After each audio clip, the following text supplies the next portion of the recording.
Hey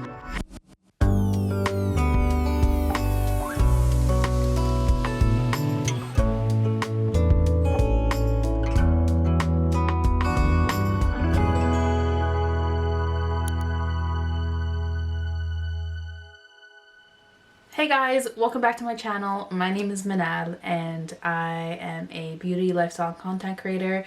I'm doing Ramadan videos twice a week. If you're new to my page, make sure you join the family and subscribe. So today I'm going to talk about a topic that is really special and big to my heart. The whole process has been quite emotional for me and my family, but also the most rewarding thing simultaneously. And initially I didn't think I owed anybody an explanation or this type of video, but then I remembered actually what helped me during this process and my sweet boy, and I was like, you know what, maybe someone out there may find this useful the way I found it useful when I was sat down and told what I was told. I want to start off by saying that I am a mother of 2 children. I have a 3-year-old boy who's going to be 4, inshallah, this April. Now, by the way, I made sure to not film this in my studio, like, bathroom situation, because I wanted to make sure I could say mashaAllah, Allahumabarik, because it is actually a very important topic to me, and I want to be able to say mashaAllah, Allahumabarik, because I'm speaking about my children. Today I'm talking about my children. Now, I want to make it very clear that my page is more of a lifestyle, beauty, skincare, mainly more lifestyle page, and I don't feel that I need to show every aspect of my children's lives, every milestone, but I also am not limited to showing a certain amount. I share what I want to share. I share what my family feels comfortable sharing. So I have a beautiful little boy, and I also have a 2-month-old baby girl. Her name is Dua, and she was born literally February, early Feb. My birth story was chaotic, but I still want to talk about it because some of these things I feel better about talking about them, and some of you can relate, and I create a community of women that understand what I've gone through, or don't understand but understand the struggle in some way. Adam, who's going to be 4 this month, inshallah, was recently diagnosed with autism, ASD, and I would have to say that it came with a lot of hurdles, and just based on like the NHS and getting him a diagnosis, it was a very long, tedious process, and me finding out my child was autistic, all of these things was a very like emotional moment in my life. 100%. Having a supportive like community around you is really important. Educating yourself, creating a life that's perfect for them, and that makes them the most happiest and nurtures them. This world is a neurotypical world, and to realize that your son is different or your daughter is different, you do have to process things differently. You do have to plan accordingly. I kind of want to share my process and how I found out my son was autistic. Possibly this could help you in whatever stage you are. If you do have questions about your kid maybe being autistic, or if you're going through the process right now, or if you have gone through the process and you find this video comforting in some way, great. Let's take it back to the beginning. So when my son was 1.5 years, it was during COVID time. So there wasn't much socializing, there wasn't much going out and like seeing other kids, seeing him play with other kids. And behaviors wise, my son, mashaAllah, Allahumabarik, and this is why I didn't want to do this in the bathroom, because I want to be able to say mashaAllah, Allahumabarik. My son is the sweetest, kindest, most beautiful soul I have ever seen. Like, so kind, so patient, extremely empathetic, to the point where I was like, wow, like, is he better than all the other kids? No, I'm kidding. He just doesn't like disruption. He didn't like aggression. He didn't like being like totally like wild and fun and free. He was more like, okay, I like order, let's be chill, everybody calm down. So I remember I was with a few friends, and I have a friend of mine, and she has an autistic son. She's a very close friend of mine. And I remember her saying, you know, like, Adam, you know, he reminds me a lot of my son. He's kind, he's empathetic, he's sweet, he's like the sweetest boy ever. I was obviously over the moon that she told me that he was like her son, because R is just such a fantastic kid. And she's like, no, is he responding to his name? Is he like pointing at things? Is he making eye contact? And I'm like, you know what? No, he's not doing any of those things. And I remember she was just like, okay, I don't want to alarm you, but that's pretty much the things that doing prior to his diagnosis for autism. I just wasn't like, I didn't really swallow what she was telling me. And eventually it was just like all I could think about. Just being told this, like, oh, your kid may be different. That's the reality. Your kid may be different. And he's like, what do you mean? Like, to what degree? What are you talking about? They're just a year and a half. And it's exactly what I needed, at like the sooner the better. Because that's when I actually went and tried to get him a diagnosis. If he had ASD, what can I do? How can I help? Later on, as he started to develop, I realized he was nonverbal. He wasn't reaching milestone like other kids, and he still doesn't speak. He's gonna be 4. It was a very difficult time. Very, very difficult time. A, I didn't know how I could help him.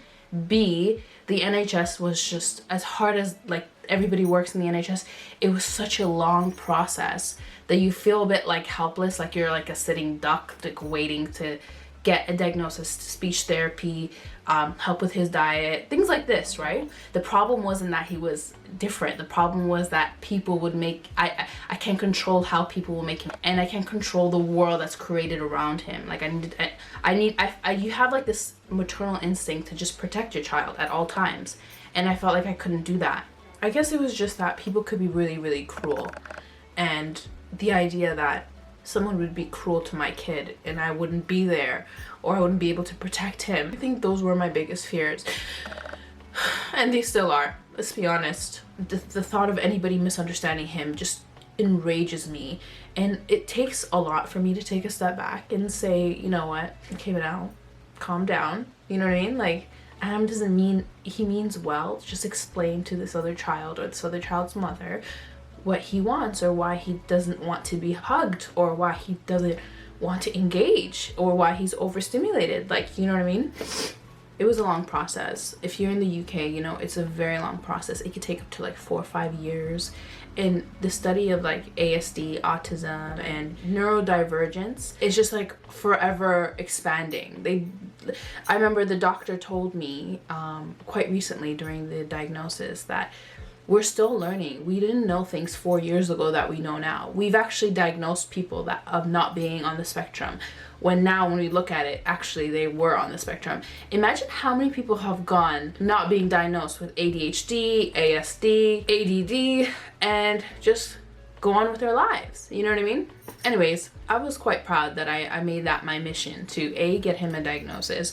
So that way, not because he needed one, that way he's understood a little better, you know? If that eased that fear in me for him, then yeah, let's do that. The process took about like 3 years, and I never wanted to talk about it online because unless I have a diagnosis, I just feel like it's really hard to go on the internet and say your kid has something without having like evidence that your kid has something. Do you know what I mean?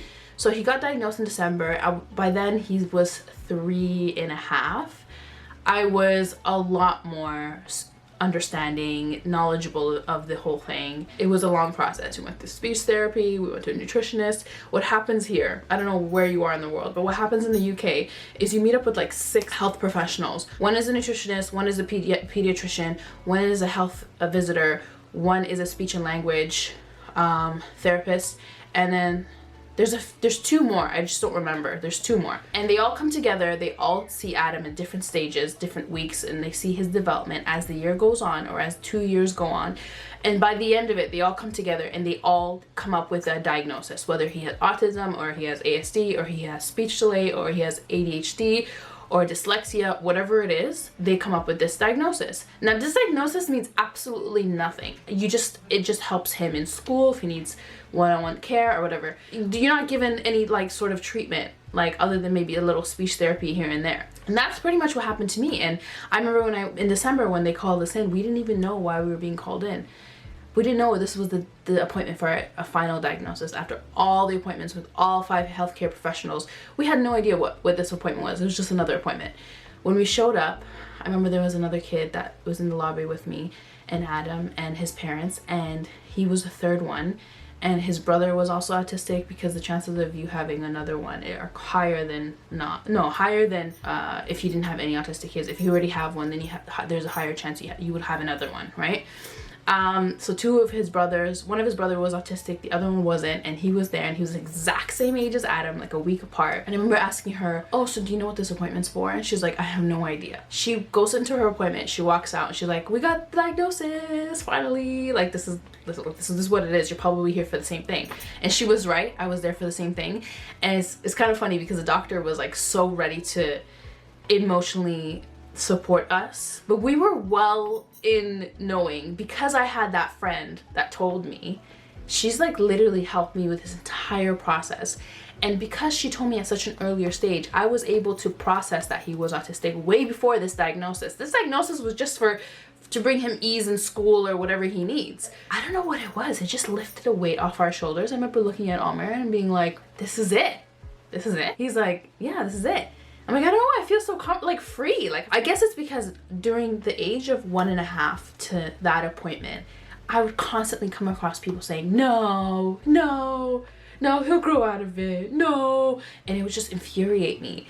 And just having this diagnosis, it was just like yeah, is this the validation you need? Like, I remember when they first started having a look at Adam, the health visitor brought a giant briefcase of toys, okay? And these toys all had a purpose. How he played with each individual toy would sort of give them an understanding of where he was, and you know. And I remember she was showing him like a chalkboard, and she was like drawing a circle, and she was like, draw the circle. Usually, I guess a neurotypical child would draw a circle. And Adam was just drawing his own things. And then she's like, okay, let's try it again. Draw a circle. He was drawing his own things. And then she would just write in her little notebook. And I'm like, what the heck is going on? What does that mean? And then she would give him blocks. And I remember she was like, 8 blocks is normal. Building like 10 is excellent. Building like 16 is advanced. And I'm like, okay, whatever that means. He like built 8. And she's like, okay, very good, very good. And then he built 10. She's like, very good, like all perfectly strategically in a row. And then like on top of each other. And then he built like 20 perfectly strategically on top of each other. And I remember her looking at the other healthcare visitor like, oh. And I'm like, what does that mean? Like, if you look at it, it's considered not your neurotypical normal, right? If you are someone who feels like someone in your family or someone, in your family is maybe on the spectrum, first thing you do is not tell them that they'll grow out of it or whatever, because sometimes that's not true. And it's just ignoring the fact that they may be on the spectrum, speech delay, whatever the case is, but you're just sort of denying it. And also it sounds like you're not accepting of it if they were. Allahumabarik, like, I'm so grateful for having Adam. I feel like I have been blessed beyond words. He is like everything to me. Literally, he's given me so much purpose, and he's an incredible human being, and I'm so proud to even be called his mom, like, or even like know him in any way, shape, or form. Nothing's perfect, but creating the best world for them to just feel like they can be themselves and to just flourish and grow and do what they love. I mean, that's like the best thing you can do as a parent, right? I'm the advocate for my son, and I'm there. I'm going to make sure that I'm there twice as much to make sure that I'm able to advocate for his needs and support him, be there for him. I think that's like the most important thing, right? I'm still learning. I'm still learning. It's only been a couple of years since I've known, but I feel like that is the best thing for him. Thank you for hearing me out. I hope this was helpful for you, and if it wasn't, and it was just something that you want to just explore and educate yourselves on autism and autism awareness, I think it's very important. Thank you for watching this video. It's not your average Ramadan type of video, but it's probably one of the most important videos I've ever made. And if you're still here, hi, make sure you subscribe.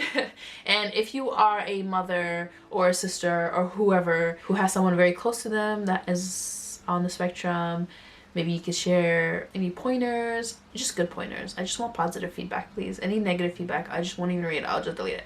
Okay? I'll see you guys in my next vlog. Mwah. Hi, baby.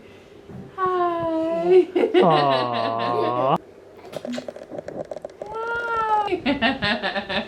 Look at you, little Hi. I mean, Hi.